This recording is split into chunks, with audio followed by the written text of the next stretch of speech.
We thank you for clicking on this video and watching today.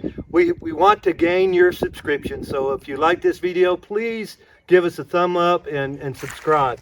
So let's go ahead and get ready and go back to work. Today I'm continuing on the bus, putting together the fuel lines. Again, my purpose on the fuel lines is to create an alternative fuel pump. So if I'm on the road and something goes bad or I run out of fuel, diesel, because these coaches don't have a fuel gauge. You have to check it with a stick. So if I ever run out of fuel, my purpose on the road was to just tow a car, and if I had to, just put some diesel in there and then use my electric pump to reprime it. That is for emergencies only. I'm thinking ahead, I'm thinking out of the box. And also what I'm doing right now is preparing the electric fuel pump to prime and to push out the air, and which is going to be another episode. I'm hoping to restart this bus by the end of the week. I'm hoping, but I cannot promise. So this is where I am right now as far as I've already got this side hooked up. Now I'm working on this side.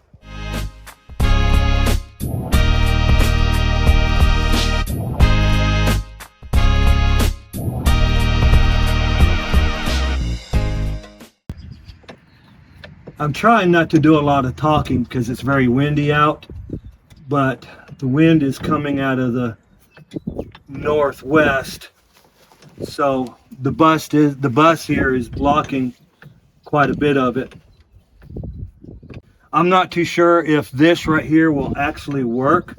The only way is to try it, but we've tried many times to many different ways to replumb this fuel line. Even took an air compressor and put in the fuel tank and pushed the fuel out. It worked to a certain point, but and if some of you are suggesting that, I have already tried it, but the air compressor that I have isn't that powerful.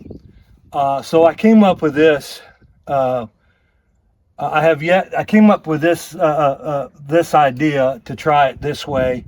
And obviously, if it doesn't work, I can always move it back the way it is. I still have yet to put fuel in this. And when I do, I will make sure that the lines will have the fuel in it. If you are wondering, this bus does have a check valve on the primary filter, on the input side of the primary filter. So I'm assuming that no fuel or no air can escape back that way. So I'm hoping that it actually works. So we'll find out here in a few days if it's going to work or not. If you're wondering what the purpose of this bus will be, I am going to go give it as an inheritance to my children when the time comes. So I definitely want it to keep in the family. I don't know if I'm going to get that any closer. So I don't have any desire to sell this or to flip it. It will be used for the gospel's sake again, preaching the message of Jesus Christ, because that's primarily the purpose of this bus. So everything I'm doing to it, I'm gearing with an idea of what ifs happens on the road or on the highway. Okay.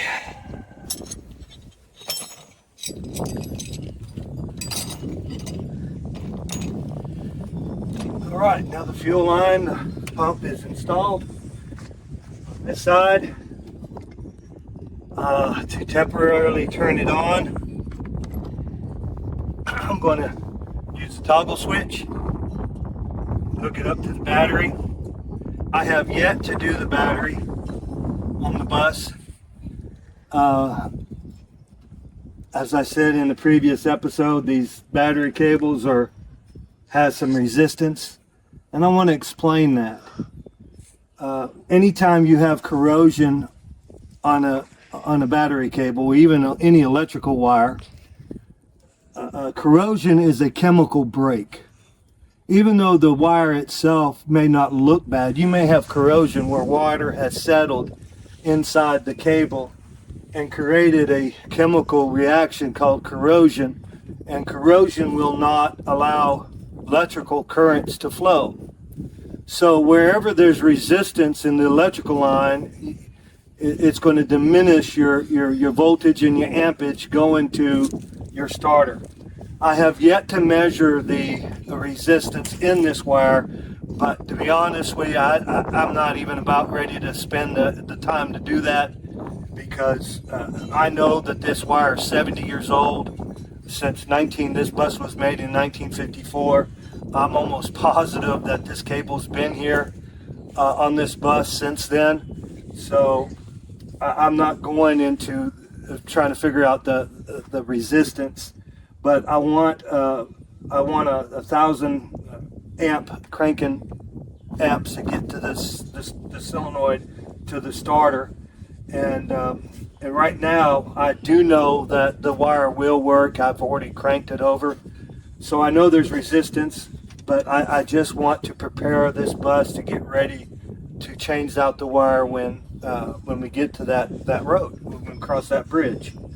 But in the meantime, I'm going to wire up both of my batteries parallel. This is a 12 volt starter, so therefore I need to take two 12 volt batteries and parallel them to produce 12 volts. If I run the 12 volt batteries, both of them in series, then I create a 24 volt system. And I don't want a 24 volt hitting my starter, I'll burn it out. So I definitely want to go with a parallel battery hookup, and that is coming as soon as we get this.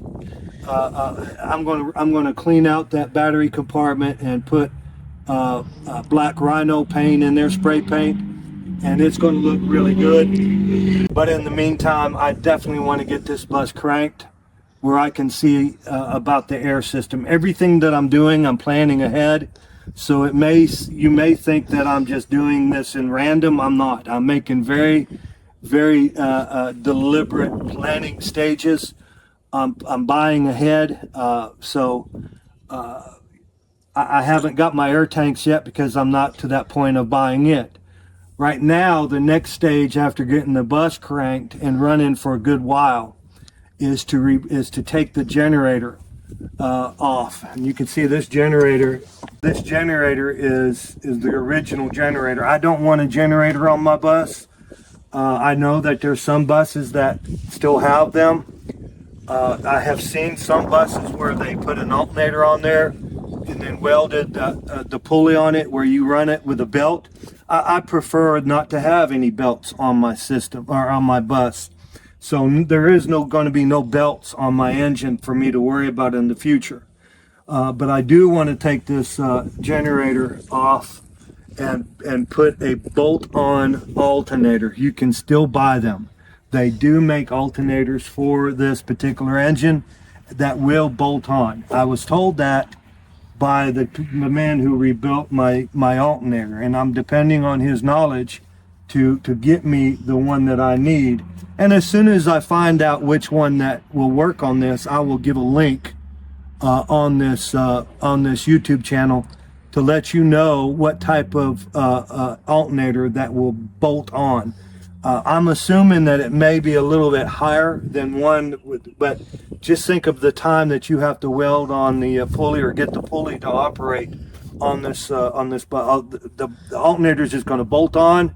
There's no timing involved, and just run one wire from the alternator to the battery in sequence. In parallel. That's the future. But right now is getting the fuel working. Thank you. Okay. So in the future, I know I may have talked about it before in the past, but my plans in this bus is to gut it. And that is a priority in which I want to do. However, it's not the next step that I need to do. Obviously, I'm going in and planning the engine first, getting the engine running, and then the alternator. I have yet to still to do the destination sign, which is coming. I have told you about it, and I haven't done nothing about it since the last time I talked to you. The priority has been, I've been wanting to get this engine running again. I haven't had it running since December. So that's the number one priority right now, is to get the engine running, and so I can see what's going on with the air system. But right now, all this is going to be gutted from the back to the front. And when I get this gutted, the teak wood is coming down where I can sand it again. I have yet to make my plans, as I've had some comments about a Pullman, a train system, and yes, I don't want a school bus. I want something that's going to be a luxury coach that I can create. So a Pullman train coach, you know, you had your room, then on the side you had a small hallway. The only disadvantage to that is the curvature of the roof. They may not be able to do that. So the only way for me to plan that ahead is by getting all this off the bus where I can actually look at what I can do. So the next, after I get the engine running, get the alternator on, get the batteries rewired, the next step would be, of course, to gut it. Now, I cannot get a dumpster. I don't know wherever you go to get dumpsters, but they're $400 a week, and I just can't afford that right now. So, you know, I'm taking all I can just to get this bus where I can crank it. So, you know, when I get to the point of finding where I'm going to do with all this trash and all this old carpet and stuff, then I'm going to be able to start gutting it. Now, when I gut it, obviously the floors are rotten. I mean, the floors are completely rotted. And so before I gut it, before I do that, I want to have at least a destination. I have all that I need. I have the seals. I have the locking seal for it, and I have my plexiglass cut for it. So all that is already planned ahead. This right here is the original plexiglass that my father put on it back in the 80s. If you flip it over, you can see where they painted over. If I took this layer of paint off, it would say the Walkers on there. So the reason why I wanted this bus is for those memories. And if you watched the video with my mother and father talking, they really enjoy the memories of the bus, and it's good to see their memories. You know, that's another reason why I wanted to get this bus besides another bus, is because of the memories. So please bear with me. I can't do everything right away, obviously, for time constraint and for financial reasons. But just bear with me, because this is going to be a 2-year project. Thank you.